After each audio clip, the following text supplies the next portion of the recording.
who's on the Armed Services Committee.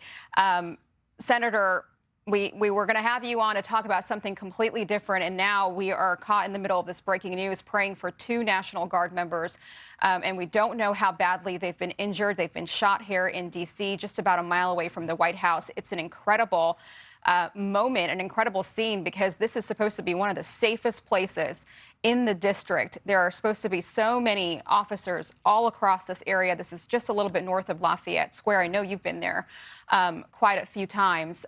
Just give me your first thoughts as we watch this scene unfold. Again, we don't know what the motive is here. We don't know what this guy was up to, whether he was targeting these troops, or maybe they just got caught up in something. Well, Aisha, first of all, it breaks our hearts because we're running up to Thanksgiving.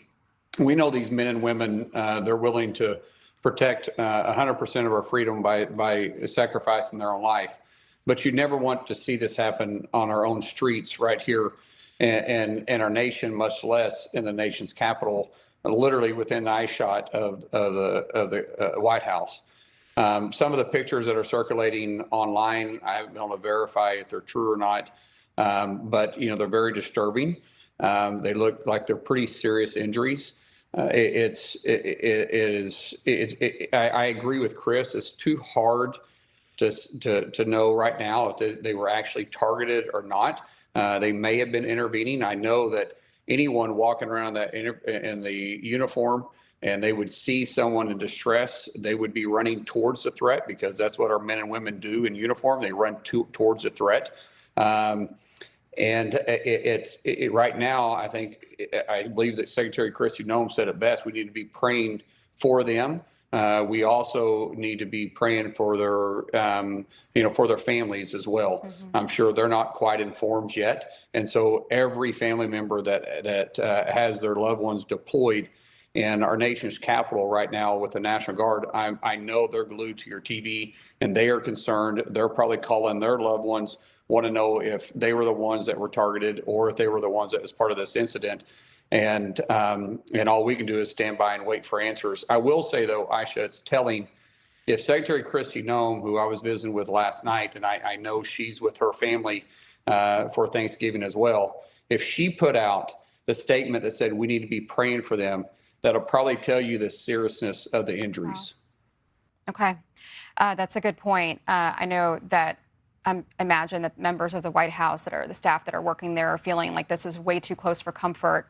Thankfully, the president is nowhere near the area right now, but the White House is monitoring the situation. The president has been briefed. I don't know if you've spoken with the president today.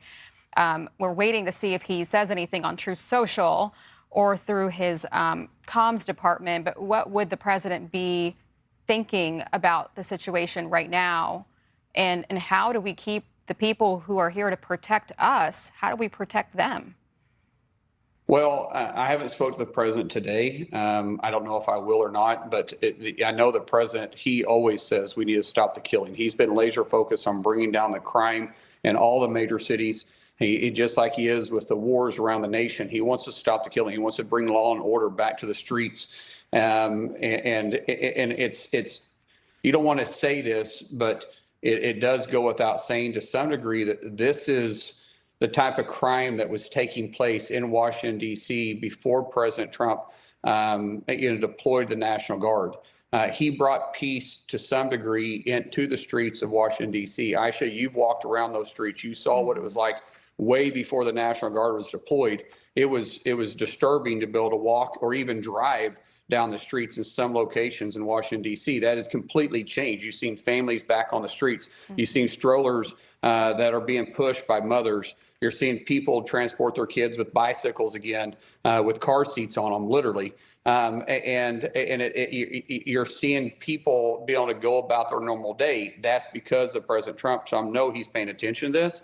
I know his heart's going out for him. Well, and I know President Trump. He must have been watching you, Senator, because he just posted here on Truth Social. I'm going to read it in full here. This is the president saying the animal that shot the 2 National Guardsmen, with both being critically wounded and now in 2 separate hospitals, is also severely wounded, but regardless will pay a very steep price.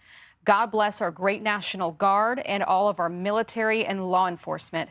These are truly great people. I, as President of the United States, and everyone associated with the office of the presidency, am with you. Senator, your thoughts? Yeah. That's President Trump for you. And I can tell you, because I know him so well, I guarantee he'll also be on the phone with their families because I've never seen a man care so much for his military than President Trump. And, you know, he's going to take this will take priority to him. And I guarantee all these individuals involved will be brought to justice.